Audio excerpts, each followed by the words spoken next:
Apa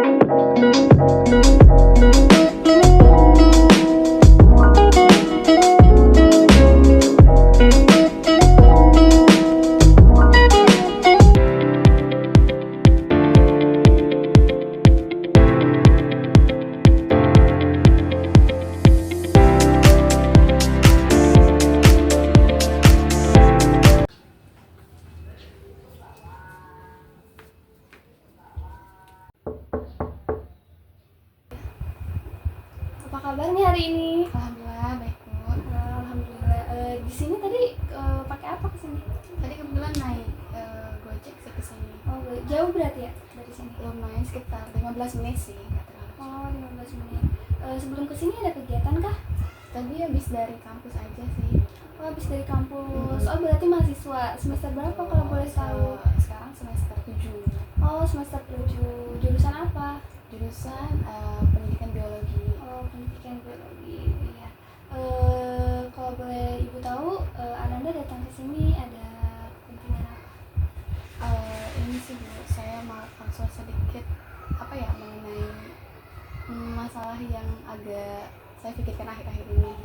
Oh, jadi intinya Ananda mau konseling ya? Betul. Oh, baik.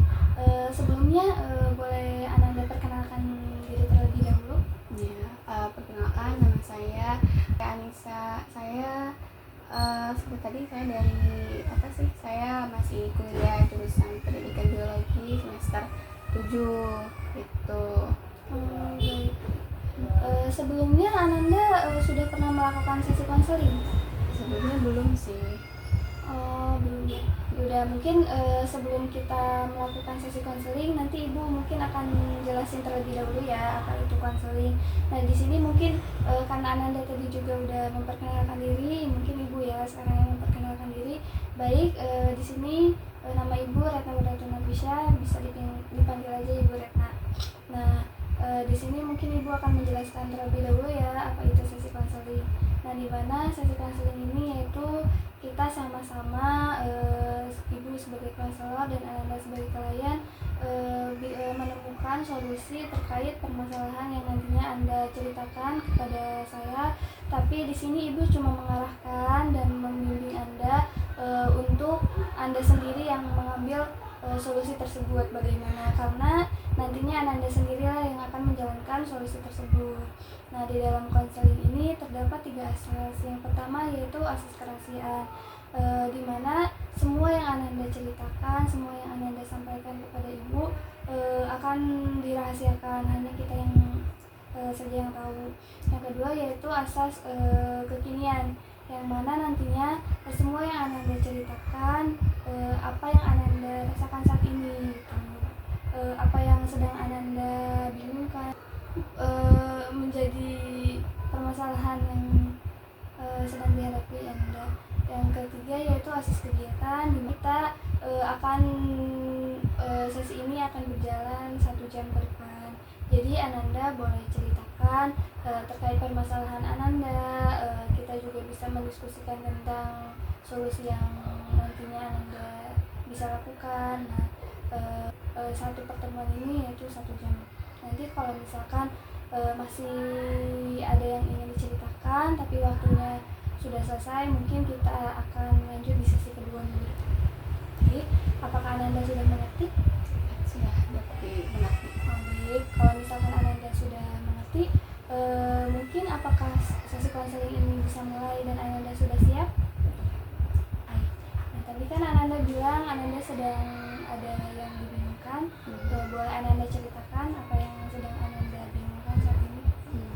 Iya sih Bu, ini sih karena saya kan ngerantau gitu ya, jadi akhirnya ini pindah kosan, terus ketemu orang-orang yang baru yang mungkin beda sama kebiasaan saya sebelumnya gitu sih. Coba apa yang membuat Anda membingungkan? Ya jadi kan awalnya kan di kosan ini kan saya kayaknya baru sekitar sebulan mungkin sekarang ya, karena sebelumnya saya nggak ngekos di situ gitu. Saya dari Cianjur ya Bu ya. Nah kebetulan itu kan kuliahnya di dekat sini, terus kemarin itu pindah kosan itu karena memang teman yang sebelumnya itu udah lulus gitu, jadi saya pindah ke kosan yang baru. Nah jadi di kosan yang baru ini lumayan berbeda lingkungannya sama yang sebelumnya gitu. Di sini juga saya ketemu sama orang-orang dari daerah lain juga. Kalau sebelumnya kan masih sama-sama banyakan itu dari Jawa Barat gitu. Jadi kayak kebiasaannya kayak tingkah lakunya juga mungkin hampir sama gitu kan, karena masih satu rumpun. Nah tapi kalau di kosan yang baru ini lebih beragam sih, kayak banyak yang dari daerah lain juga, dari luar pulau gitu, dari Sumatera, ada yang dari NTT, NTB gitu. Selain itu juga ada yang emang berbeda budaya dan juga agamanya, kepercayaannya gitu. Nah pas waktu awal-awal sih dari lingkungan sekitar kosannya juga berbeda gitu. Kalau di sana tuh kan dia lebih sepi gitu ya. Nah kalau di sini, kalau di kosan yang baru itu dia kayak masyarakat sekitarnya juga itu sih Bu, jadi beda gitu. Dia kayak kalau misalkan kadang suka malam itu ribut, kadang kan ibu sama anaknya gitu, jadi bicaranya keras-keras gitu. Terus kalau di lingkungan kosan, teman kosannya juga kalau misalkan sama yang rata-rata kan orang Sumatera, orang NTT kan itu semuanya nada bicaranya itu tinggi gitu, keras-keras. Kadang saya masih belum terbiasa juga gitu. Selain itu mungkin ada yang paling agak mengganggu itu kalau misalkan yang beda kepercayaan gitu kan, beda agama. Dia kan mungkin belum tahu kayak hukum-hukum sama apa yang ada di agama kita kan ya Bu. Karena kan kalau itu mereka kadang suka kayak tiba-tiba bawa teman gitu kan, cowok kan kita kan kadang nggak tahu ya, misalnya belum pakai jilbab dan sebagainya gitu kan, mereka juga nggak tahu batasan aurat atau gimana gitu. Terus selain itu juga kadang mereka itu suka pakai sendalnya itu ke dalam gitu, karena kan bentuk kosannya itu jadi di dalam ruangan, terus ada teras tengahnya. Nah kamar-kamarnya depan-depanan gitu. Nah kadang pakai sendal ke dalam, sedangkan kamar mandi di luar kan Ibu. Nah jadi kalau misalkan itu kita habis wudhu kan takutnya nggak tahu gitu, was-was kayak gitu sih Bu, yang paling agak dibingungkan gitu. Jadi tuh Anda tuh bingung cara bersosialisasinya. Terus kan kayak Anda bilang ada maksudnya perbedaan agama ya, antara kayak misalkan kita sebagai agama muslim dan orang-orang sebagai agama non muslim kan beda-beda. Kayak misalkan kita sholat, kayak agama lain mungkin ibadahnya tuh berbeda dengan kita. Nah kita tuh kayak ada adab dan pelaturannya kan ketika kita sholat. Nah kayak seperti yang Ananda bilang kayak najis. Nah mungkin yang ibu dapat tuh Ananda bingung cara bagaimana bisa berkomunikasi dengan dia tanpa melukai hati dia gitu, karena kan emang mungkin dianya nggak tahu ya tentang peraturan kayak agama kita bagaimana gitu. Nah, jadi takut untuk memberitahunya seperti apa. Gitu, jadi saya pengen bilang tapi takutnya tersinggung ya, dan kayak melukai, mungkin kan dianya kan punya agamanya sendiri gitu.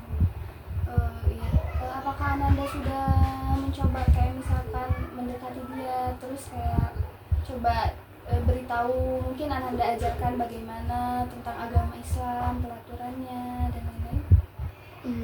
Sebenarnya sih kalau kayak deket tapi nggak nyinggung kayak gitu sih Bu, karena bingung juga gitu sih, kayak biasa coba mendekati diri dulu supaya biar agak lebih akrab. Terus kalau misalkan saya kasih tahu juga nggak ngerasa tersinggung gitu sih.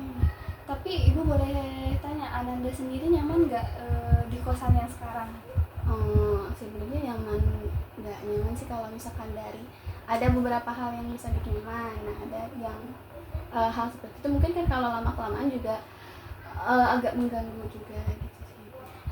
Terus menurut Ananda, apakah Ananda juga bersosialisasi dengan baik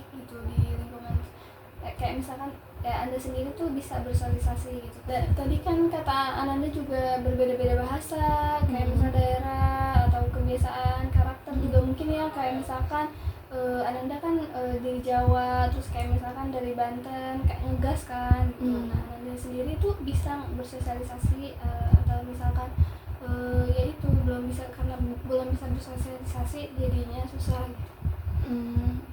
Apa ya, mungkin kalau saya pribadi mungkin karena kesibukan juga ya Bu ya, karena kan ikut organisasi gitu, jadi mungkin kalau lama kelamaan mungkin bisa udah agak ini sih, udah coba buat itu, cuman memang karena frekuensinya belum terlalu sering gitu, jadinya masih belum terlalu akrab juga gitu, karena keseringan di luar juga ya. Iya. Nah, tadi kan Ananda bilang kayak kurang dekat ya, jadi kayak misalkan sungkan juga kan untuk bicara secara langsung, tapi belum mencobanya. Apa sudah? Belum terlalu sih, paling apa ya, kayak coba mendekati dulu aja sih, belum ke arah sananya langsung negurnya gitu sih. Tapi kalau misalkan ada kan misalkan yang lain kayak misalkan bagaimana responnya? Ananda kan di kosan gitu, pasti ada yang lain gitu, bagaimana responnya? Iya sih, paling kalau saya mungkin kayak cerita sama temen, ini gimana ya gitu, ngasih tahu, soalnya kan itu kan juga sama muslim gitu kan, gimana ya, dia kan suka yang kurang sesuai gitu mungkin sama syariat kita gitu, gimana ya cara bilangnya, soalnya kan kalau mungkin lama kelamaan kayak gitu kan agak mengganggu juga gitu. Dari temen saya juga dia juga agak bingung sedikit gitu sih. Tapi ibu boleh nanya bagaimana karakter orang yang mungkin non muslim itu bagaimana? Orangnya sih kalau saya, kalau sepenglihatan saya sih baik sih, cuman karena dia belum terlalu kenal jadi agak sungkan aja sih. Nanya nggak sih, kan tadi Ananda bilang nggak nyaman ya kalau misalkan teman Ananda yang non muslim itu kayak bawa sandal ke dalam gitu, sedangkan kan orang yang muslim itu kan sholat harus menjaga kesuciannya kayak dari najis gitu, takutnya kan emang di dalam itu kan dianya membawa najis atau gimana gitu. Ada nggak sih hal lain yang membuat Ananda tuh nggak nyaman dari kebiasaan yang mungkin ya non muslim tersebut? Itu sih Bu, paling apa ya, karena kadang-kadang bawa temennya gitu yang laki-laki, saya kan kosan putri gitu, kadang kan mungkin kan nggak tahu batasan aurat gitu kan sebagai seorang muslim gitu. Nah jadi misalkan saya lagi di luar, terus tiba-tiba ada temennya gitu kan, belum nggak tahu gitu. Terus selain itu juga itu sih, mungkin kadang beberapa kali kayak dengerin musik yang mungkin namanya puji-pujian, mungkin namanya lagu-lagu rohani dari itu gitu, pakai speaker gitu pas waktunya sholat gitu. Kadang mungkin nggak tahu juga ya, karena mereka nggak tahu. Nah baik, di sini Ananda sudah ada solusi ya nggak sih yang Ananda ingin lakuin ke depannya gitu, sebelum datang ke ibu? Kalau saya sih kepikirannya mungkin saya mungkin antara bilang ke ibu kos gitu, karena kan kalau saya sendiri yang bilang atau sampai langsung takutnya belum terlalu deket gitu kan. Terus takutnya bahasa yang digunakan juga salah gitu kan, dan akhirnya bisa nyinggung teman saya gitu. Mungkin saya bilang ke ibu kos buat minta tolong gitu kan, ngasih tahu buat bukan mundur ya, maksudnya ngasih tahu gitu supaya biar tidak melakukan hal tersebut gitu. Karena kan kalau sama ibu kos kan mungkin kan beda umurnya, jadi mungkin bisa paham juga gitu. Tapi kenapa Ananda nggak coba terlebih dahulu Ananda dan teman-teman kosan yang mungkin ya coba dekatin dia, coba kasih pengertian terlebih dahulu aja gitu. Ananda sempat mencoba untuk seperti itu? Belum sih, karena nggak dekat ya. Iya. tapi mungkin terlebih dahulu membawa masalah ini tuh ke ibu kos, karena kan bagaimanapun kita tuh kalau misalkan ditegur langsung sama orang yang mungkin yang lebih tua dari kita, apalagi kan orang tua gitu, kita kan kalau misalkan kayak anak muda tuh kayak malu ya, sering malu gitu kan. Nah mungkin kenapa Ananda dan teman-teman Ananda sendiri yang coba untuk mendekati dia, kasih pengertian terlebih dahulu pelan-pelan gitu ya, karena mungkin mereka seperti itu tuh karena nggak tahu gitu waktu kayak misalkan waktu sholat, terus peraturan-peraturan agama Islam yang kayak itu harus kayak kalau misalkan sholat harus suci gitu kan, terus kayak adab-adab yang lain, karena kan emang kita beda agama kan gitu, dan kita juga harus mengerti gitu mereka, karena emang mereka ya kebiasaan agama mereka ya seperti itu, kita juga harus memahami gitu. Jangan sampai kita ingin dipahami tapi kita juga nggak memahami agama mereka gitu. Mungkin kenapa Ananda nggak coba dulu sama teman-teman Ananda, coba saling mengakrabkan diri biar kayak saling nyaman aja, karena kalau misalkan mereka tahu mungkin mereka bisa menghormati juga gitu. Kita juga harus coba ngomong pelan-pelan karena kan mungkin mereka juga menjalankan kebiasaan agamanya mereka sendiri gitu, tapi mungkin di waktu yang tidak mengganggu satu sama lain gitu. Bagaimana? Baik Bu, nanti saya coba pikirkan dulu ya soal dari itu, saya pikirkan kira-kira dampak plus minusnya nanti gimana gitu. Saya juga bakalan coba diskusi sama teman kosan yang lain. Baik, ya baik. Tapi dari sesi konseling ini, dari tadi Anda menceritakan kepada Ibu tentang permasalahan Anda sudah ada solusi yang mungkin nanti ketika pulang Anda akan Anda lakuin? Saya sih udah jadi punya ada gambaran sedikit solusi dari yang sebelumnya gitu. Saya jadi juga punya insight yang baru gitu, kalau misalkan melakukan ini kan takutnya gimana gitu. Itu sih Bu, alhamdulillah jadi ada sedikit gambaran kira-kira mau pakai solusi yang mana. Baik, ya mungkin dari Ibu coba, ya kata Ibu tadi coba dekatin dulu terlebih dahulu, jangan ya Ibu ngerti gitu, kita tuh emang beda-beda ya gitu, beda karakter, beda nilai, norma dan lain-lain, tapi intinya tuh kita tuh hidup berdampingan gitu, nggak pasti banyak perbedaannya gitu, nggak hanya dari misalkan nggak hanya antar perbedaan yang kayak daerah, agama, bahkan yang ketika kita satu daerah, satu suku gitu, satu ras tuh pasti ada perbedaannya dalam diri kita gitu, yang harus kita saling memahami dan saling maklumi. Jadi ya intinya kita juga harus bisa mengerti gitu kebiasaan, kebudayaan mereka juga, karena kan kita juga di sini ingin sama-sama nyaman ya. Nah mungkin dari Ibu coba dekatin dulu terlebih dahulu kan, karena kan kita juga saling belajar gitu. Nah siapa tahu kan kalau misalkan kita saling dekat, saling akrab, mereka juga bisa ngerti lama-lama tentang agama Islam, dan kita juga bisa mengerti agama mereka, kita saling bisa menghargai, toleransi gitu. Nggak semua hal yang kita anggap itu salah tuh mereka juga menganggap itu salah gitu. Baik, Kasih. mungkin ada yang ingin diceritakan lagi? Kalau untuk sekarang sih insya Allah udah cukup. Mungkin semoga apa yang kita tadi diskusikan bisa membantu ya. Semoga Ibu harap Ananda bisa lebih nyaman dan bersosialisasinya dengan teman-teman kosan, dan semoga dengan teman yang mungkin notabene non Islam semoga bisa saling toleransinya jalan, nantinya bisa saling memahami, bisa saling mengerti antar kebiasaan agama masing-masing. Ya, terima kasih ya. Terima kasih ya Bu. Terima kasih juga ya. Terima kasih. Baik.